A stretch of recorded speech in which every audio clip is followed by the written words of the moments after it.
بسم اللہ الرحمن الرحیم، اللہ کے نام سے جو رحمان اور رحیم ہے۔ وَإِذْ قَالَتِ الْمَلَائِكَةُ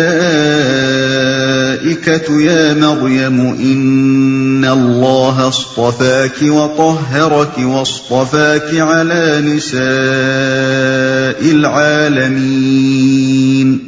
پھر وہ وقت آیا جب مریم سے فرشتوں نے آ کر کہا، اے مریم، اللہ نے تجھے برگزیدہ کیا اور پاکیزگی عطا کی اور تمام دنیا کی عورتوں پر تجھ کو ترجیح دے کر اپنی خدمت کے لیے چن لیا۔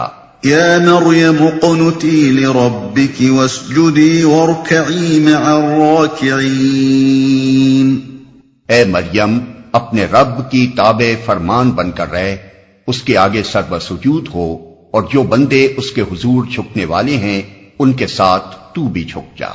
ذلك من انباء الغیب نوحیہ الیک وما كنت لديهم اذ يلقون اقلامهم ايهم يكفل مريم وما كنت لديهم اذ يختصمون۔ اے محمد، یہ غیب کی خبریں ہیں جو ہم تم کو وحی کے ذریعے سے بتا رہے ہیں، ورنہ تم اس وقت وہاں موجود نہ تھے جب ہیکل کے خادم یہ فیصلہ کرنے کے لیے کہ مریم کا سرپرست کون ہو اپنے اپنے قلم پھینک رہے تھے، اور نہ تم اس وقت حاضر تھے جب ان کے درمیان جھگڑا برپا تھا۔ یہ فیصلہ کرنے کے لیے کہ مریم کا سرپرست کون ہو اپنے اپنے قلم پھینک رہے تھے، یعنی قرآن دادی کر رہے تھے۔ اس قرآن دادی کی ضرورت اس لیے پیش آئی تھی کہ حضرت مریم علیہ السلام کی والدہ نے ان کو خدا کے کام کے لیے ہیکل کی نظر کر دیا تھا، اور وہ چونکہ لڑکی تھی اس لیے یہ ایک نازک مسئلہ بن گیا تھا کہ ہیکل کے مجاوروں میں سے کس کی سرپرستی میں وہ رہیں۔ اذ قالت الملائکة یا مریم ان اللہ یبشرک بکلمة منہ اسمہ المسیح عیسی ابن مریم وجیہا فی الدنیا والآخرة ومن المقربین وَيُكَلِّمُ النَّاسَ فِي الْمَهْدِ وَكَهْلًا وَمِنَ الصَّالِحِينَ۔ اور جب فرشتوں نے کہا، اے مریم، اللہ تجھے اپنے ایک فرمان کی خوشخبری دیتا ہے، اس کا نام مسیح عیسیٰ ابن مریم ہوگا، دنیا اور آخرت میں معزز ہوگا، اللہ کے مقرب بندوں میں شمار کیا جائے گا، لوگوں سے گہوارے میں بھی کلام کرے گا اور بڑی عمر کو پہنچ کر بھی، اور وہ ایک مرد صالح ہوگا۔ قالت رب أنى يكون لي ولد ولم يمسسني بشر قال كذلك الله يخلق ما يشاء إذا قضى أمرا فإنما يقول له كن فيكون۔ یہ سن کر مریم بولی، پروردگار، میرے ہاں بچہ کہاں سے ہوگا؟ مجھے تو کسی شخص نے ہاتھ تک نہیں لگایا۔ جواب ملا، ایسا ہی ہوگا، اللہ جو چاہتا ہے پیدا کرتا ہے۔ وہ جب کسی کام کے کرنے کا فیصلہ فرماتا ہے تو بس کہتا ہے کہ ہو جا، اور وہ ہو جاتا ہے۔ جواب ملا، ایسا ہی ہوگا، یعنی باوجود اس کے کہ کسی مرد نے تجھے ہاتھ نہیں لگایا، تیرے ہاں بچہ پیدا ہوگا۔ یعنی لفظ کذالک، ایسا ہی ہوگا، حضرت زکریا کے جواب میں بھی کہا گیا تھا۔ اس کا جو مفہوم وہاں ہے وہی یہاں بھی ہونا چاہیے۔ نہیں اس بات کا فقرہ بلکہ پچھلا اور اگلا سارا بیان اسی معنی کی تائید کرتا ہے کہ حضرت مریم کو صنفی مواصلت کے بغیر بچہ پیدا ہونے کی بشارت دی گئی تھی، اور فی الواقع اسی صورت سے حضرت عیسیٰ علیہ السلام کی پیدائش ہوئی۔ ورنہ اگر بات یہی تھی کہ حضرت مریم کے ہاں اسی معروف فطری طریقے سے بچہ پیدا ہونے والا تھا جس طرح دنیا میں عورتوں کے ہاں ہوا کرتا ہے، اور اگر حضرت عیسیٰ علیہ السلام کی پیدائش فی الواقع اسی طرح ہوئی ہوتی تو یہ سارا بیان قطعی محمل ٹھہرتا ہے جو چوتھے رکوع سے چھٹے رکوع تک چلا جا رہا ہے، اور وہ تمام بیانات بھی میمانی قرار پاتے ہیں جو ولادت مسیح کے باب میں قرآن کے دوسرے مقامات پر ہمیں ملتے ہیں۔ عیسائیوں نے حضرت عیسیٰ علیہ السلام کو الہ اور ابن اللہ اسی وجہ سے سمجھا تھا کہ ان کی پیدائش غیر فطری طور پر بغیر باپ کے ہوئی تھی، اور یہودیوں نے حضرت مریم علیہ السلام پر الزام بھی اسی وجہ سے لگایا کہ سب کے سامنے یہ واقعہ پیش آیا تھا کہ ایک لڑکی غیر شادی شدہ تھی اور اس کے ہاں بچہ پیدا ہوا۔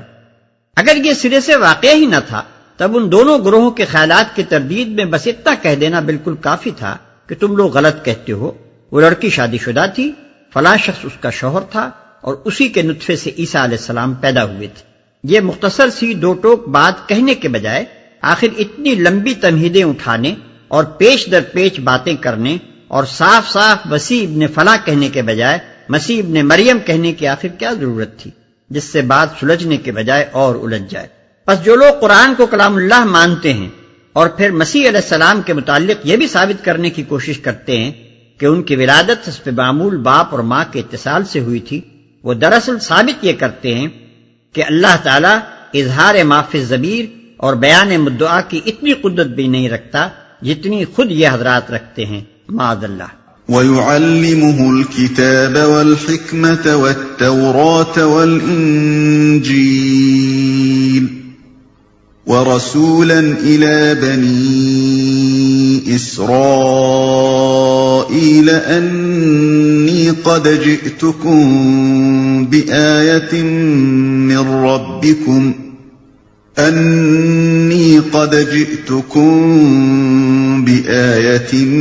من ربكم أني أخلق لكم من الطين كهيئة الطير فأنفخ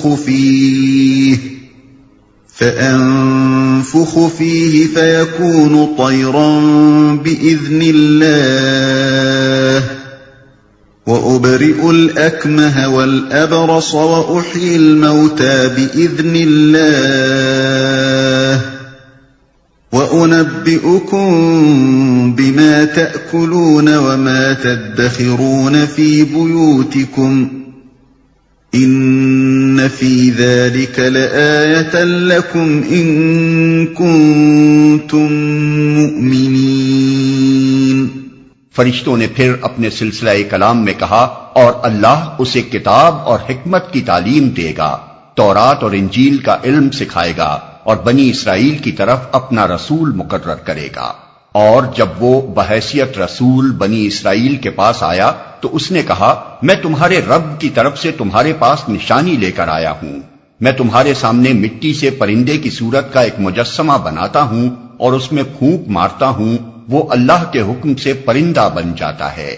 میں اللہ کے حکم سے مادرزاد اندھے اور کوڑی کو اچھا کرتا ہوں اور مردے کو زندہ کرتا ہوں۔ میں تمہیں بتاتا ہوں کہ تم کیا کھاتے ہو اور کیا اپنے گھروں میں ذخیرہ کر کے رکھتے ہو۔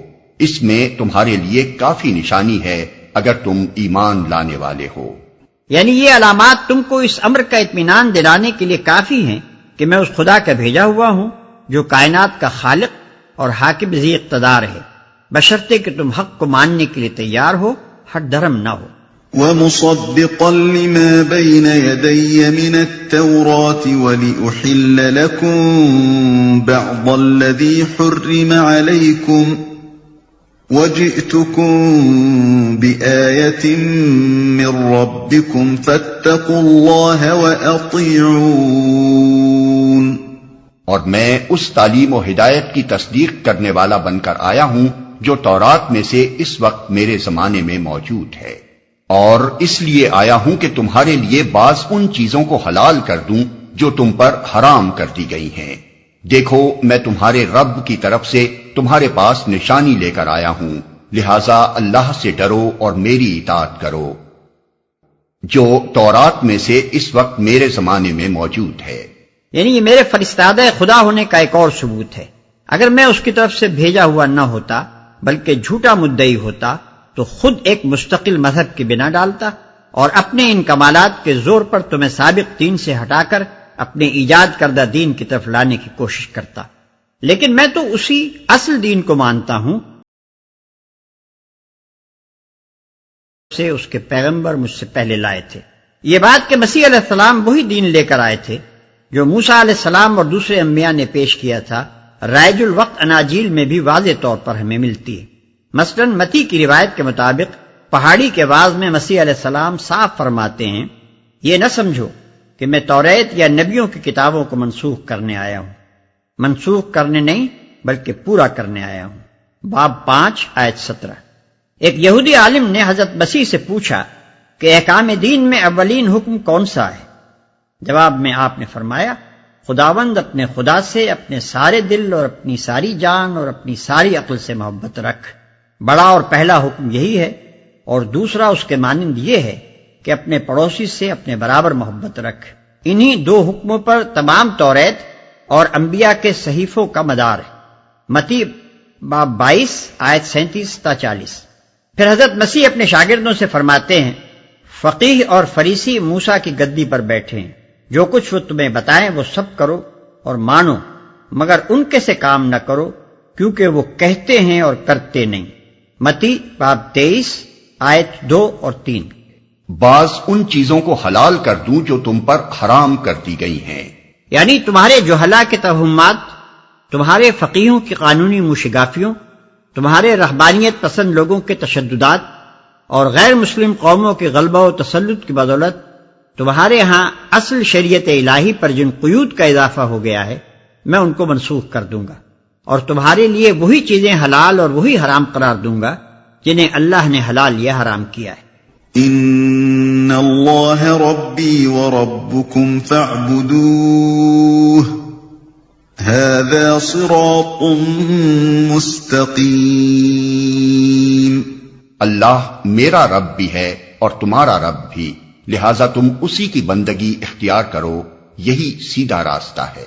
اس سے معلوم ہوا کہ تمام انبیاء علیہ السلام کی طرح حضرت عیسیٰ علیہ السلام کی دعوت کے بھی بنیادی نکات یہی تین تھے۔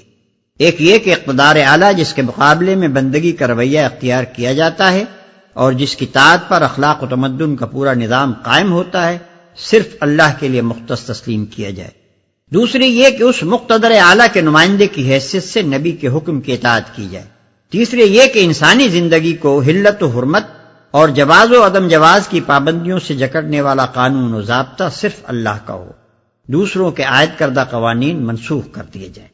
بس در حقیقت حضرت عیسیٰ علیہ السلام اور حضرت موسیٰ علیہ السلام اور حضرت محمد صلی اللہ علیہ وسلم اور دوسرے انبیاء کے مشن میں یکسر منہ فرق نہیں ہے۔ جن لوگوں نے مختلف پیغمبروں کے مختلف مشن قرار دیے ہیں اور ان کے درمیان مقصد و نوعیت کے اعتبار سے فرق کیا ہے، انہوں نے سخت غلطی کی ہے۔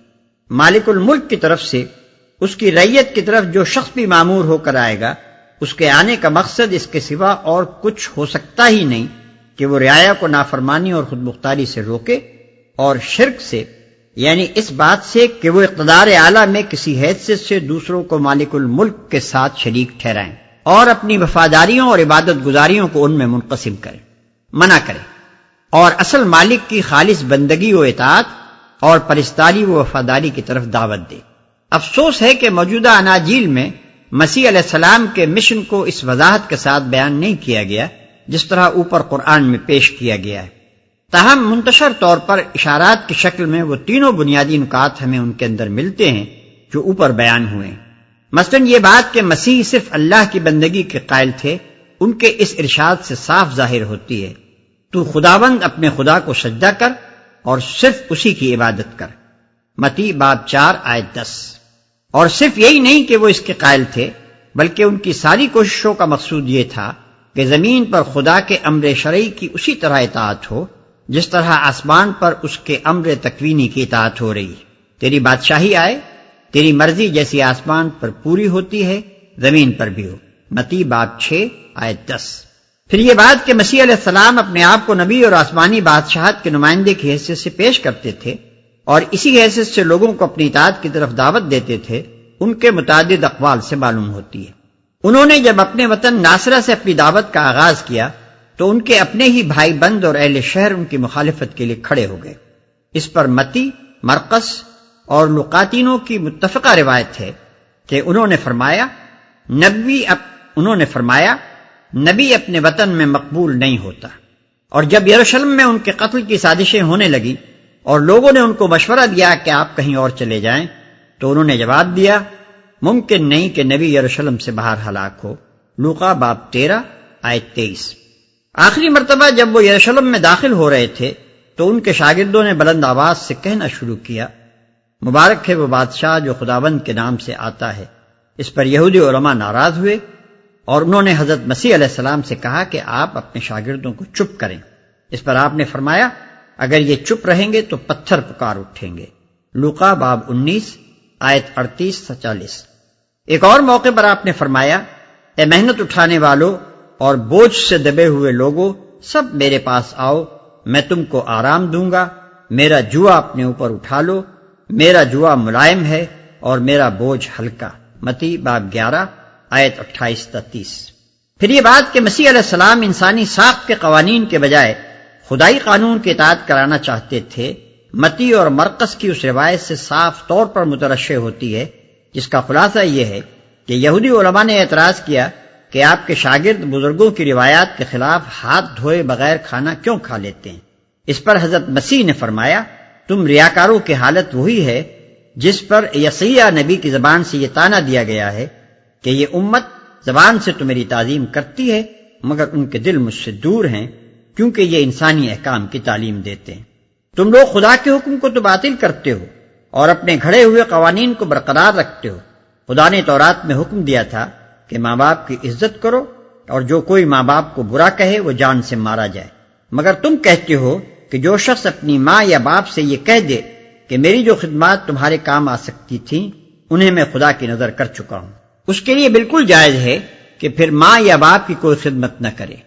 متی باب 15 آیت 3 تا 9، مرقس باب 7 آیت 5 تا 13۔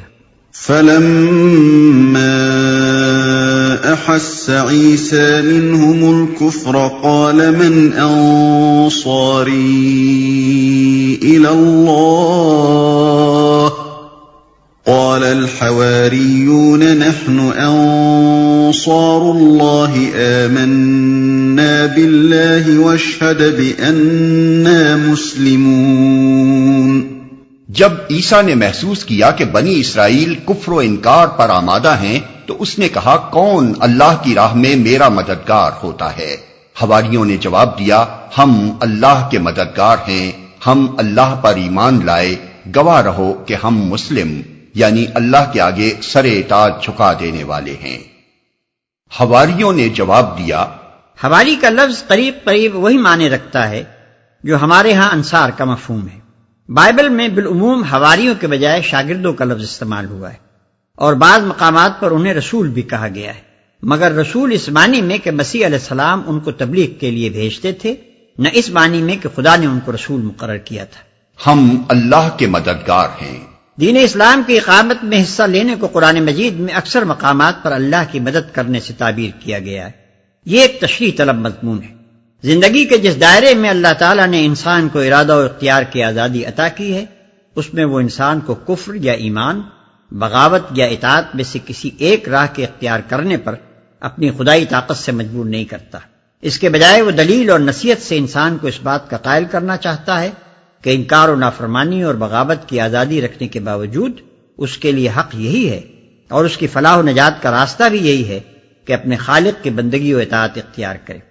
اس طرح فہمائش اور نصیحت سے بندوں کو راہ راست پر لانے کی تدبیر کرنا یہ دراصل اللہ کا کام ہے، اور جو بندے اس کام میں اللہ کا ساتھ دیں ان کو اللہ اپنا رفیق و مددگار قرار دیتا ہے، اور یہ وہ بلند سے بلند مقام ہے جس پر کسی بندے کی پہنچ ہو سکتی ہے۔